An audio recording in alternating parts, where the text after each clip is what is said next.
20. Fé condicional.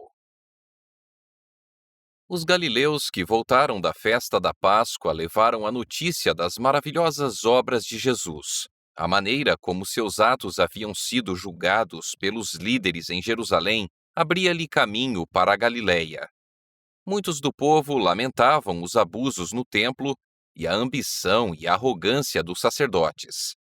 Esperavam que esse homem, que fizera os líderes fugirem, fosse o esperado libertador.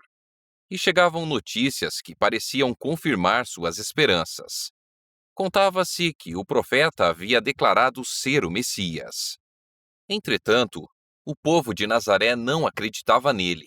Por isso, Jesus não visitou Nazaré enquanto ia para Caná. O Salvador havia dito aos discípulos que um profeta não tem honra na própria terra.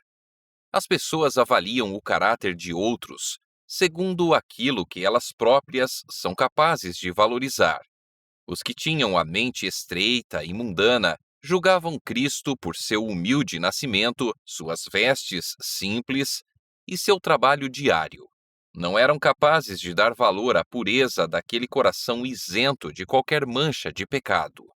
As notícias da volta de Jesus a Caná se espalharam rapidamente por toda a Galileia, levando esperança aos aflitos e sofredores. Em Cafarnaum, as notícias atraíram a atenção de um nobre judeu, oficial a serviço do rei. Um filho desse nobre estava sofrendo de doença aparentemente incurável. Os médicos o haviam desenganado, mas quando o pai ouviu falar de Jesus, decidiu implorar seu auxílio. A criança estava muito mal e temia-se que não vivesse até seu regresso. Mesmo assim, o nobre achou que devia ir pessoalmente apresentar seu caso. Esperava que a súplica de um pai despertasse a compaixão do grande médico. Chegando a Caná, encontrou uma grande multidão ao redor de Jesus. Com o coração ansioso, procurou abrir caminho até a presença do Salvador. Ao ver apenas um indivíduo vestido de modo simples, empoeirado e exausto da viagem, sua fé vacilou. Duvidou de que esse homem pudesse realizar o que viera lhe pedir. Entretanto, conseguiu conversar com Jesus, expôs-lhe o motivo de sua presença e suplicou ao Salvador que o acompanhasse até sua casa. Jesus, porém, já conhecia a dor desse homem. Antes que o oficial saísse de casa, o Salvador tinha visto sua aflição. Sabia também que o Pai estabelecera em sua mente condições para crer em Jesus. A menos que sua petição fosse atendida, não o aceitaria como o Messias. Enquanto o oficial esperava nessa angustiante incerteza, Jesus disse: Se porventura não virdes sinais de prodígios, de modo nenhum crereis. Apesar de todas as provas de que Jesus era o Cristo, o suplicante decidira fazer do atendimento ao seu pedido uma condição para crer nele. O Salvador comparou essa incredulidade com a fé simples dos samaritanos, que não haviam solicitado nenhum milagre ou sinal. Sua palavra, o sempre presente testemunho de sua divindade, tinha poder convincente, que tocara o coração deles. Jesus sofria porque seu povo, a quem haviam sido confiados os sagrados oráculos, não ouvia a voz de Deus falando-lhe por intermédio de seu filho.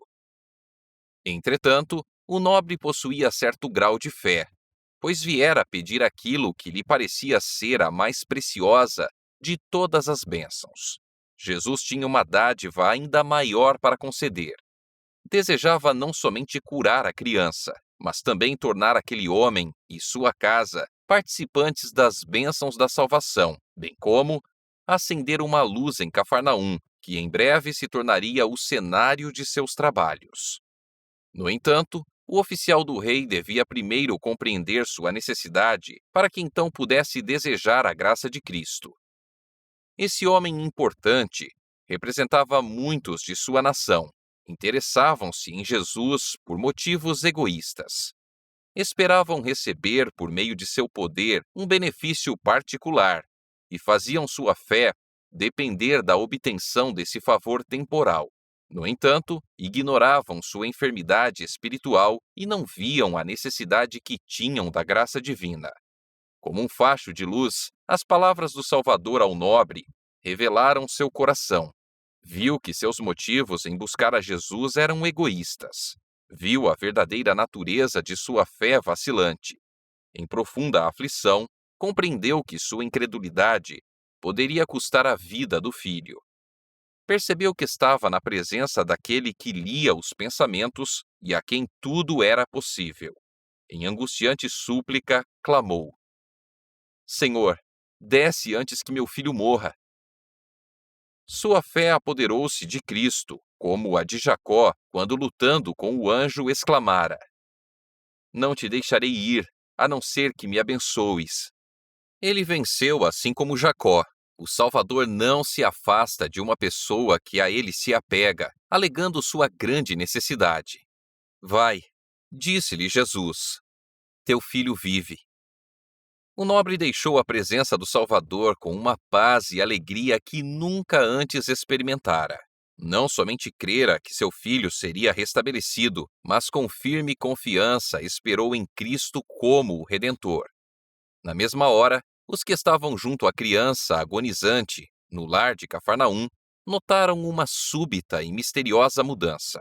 A sombra da morte havia saído do rosto do enfermo. A vermelhidão da febre fora substituída pelo suave brilho da saúde que voltava. Os olhos opacos se iluminaram com lucidez, e as forças voltaram ao frágil e debilitado corpo. Nenhum vestígio da doença permaneceu na criança. A pele, que estava ardendo em febre, ficou viçosa e fresca, e o menino adormeceu tranquilamente. A febre o deixara mesmo durante o calor do dia. A família ficou muito surpresa e a alegria foi grande. Caná não estava muito distante de Cafarnaum, portanto, o oficial poderia haver chegado à sua casa na tarde do dia em que estivera com Jesus. No entanto, ele não se apressou na viagem de volta. Só na manhã seguinte chegou a Cafarnaum. Que retorno foi aquele! Ao partir em busca de Jesus, tinha o coração oprimido pela dor. O brilho do sol lhe parecia cruel e o cântico dos pássaros uma zombaria. Como seus sentimentos ficaram diferentes. Era como se toda a natureza ganhasse nova aparência. Contemplava tudo com novos olhos. Em seu caminho de volta, na tranquilidade das primeiras horas da manhã, toda a natureza parecia estar louvando a Deus junto com ele. Estando ainda a uma certa distância de casa, servos saíram ao seu encontro, ansiosos para acalmar seu coração, que acreditavam estar aflito. Ele não demonstrou surpresa alguma diante da notícia que lhe deram, mas, com profundo interesse que não podiam compreender, perguntou a que horas a criança havia melhorado. Responderam: Ontem, à hora 7ª, a febre o deixou. Na mesma hora em que a fé se apegara à afirmação: Teu filho vive. O amor divino havia tocado o menino que estava para morrer. O pai correu apressadamente para saudar o filho. Sabendo que ele havia sido salvo da morte, abraçou-o contra o peito e, repetidas vezes, agradeceu a Deus por aquela cura tão maravilhosa. O nobre oficial desejava conhecer mais de Cristo. Posteriormente, ao ouvir seus ensinos, ele e todos os familiares se tornaram discípulos de Jesus. Sua dor foi santificada para a conversão de toda a família. Divulgaram-se as notícias do milagre, e em Cafarnaum, onde tantas de suas poderosas obras foram realizadas, foi preparado o caminho para o ministério pessoal de Cristo. Aquele que abençoou o nobre de Cafarnaum também deseja nos abençoar. No entanto, como o aflito pai, somos muitas vezes levados a buscar a Jesus querendo algum bem terrestre e fazemos nossa confiança em seu amor depender da realização de nossos pedidos. O Salvador deseja nos dar uma bênção superior àquela que lhe pedimos. Ele atrasa o atendimento de nossos pedidos para nos mostrar o mal que existe em nosso coração e nossa profunda necessidade de sua graça. Deseja que renunciemos ao egoísmo que nos leva a buscá-lo. Confessando nosso desamparo e necessidade, devemos confiar nossa vida inteiramente ao seu amor. O nobre queria ver atendida sua oração antes de crer. Entretanto, teve de aceitar a palavra de Jesus de que seu pedido fora atendido e a bênção concedida. Nós também devemos aprender essa lição. Devemos crer não porque vemos ou sentimos que Deus nos ouve. Temos de confiar em suas promessas. Quando nos aproximamos dele com fé, toda súplica penetra o coração de Deus. Tendo pedido suas bênçãos, devemos crer que as receberemos e agradecer-lhe, porque já as recebemos. Então podemos cuidar de nossos deveres, certos de que a bênção virá quando mais necessitarmos dela. Quando tivermos aprendido a fazer isso, saberemos que nossas orações são atendidas. Deus fará por nós infinitamente mais do que tudo quanto pedimos ou pensamos, segundo a riqueza da sua glória e a eficácia da força do seu poder.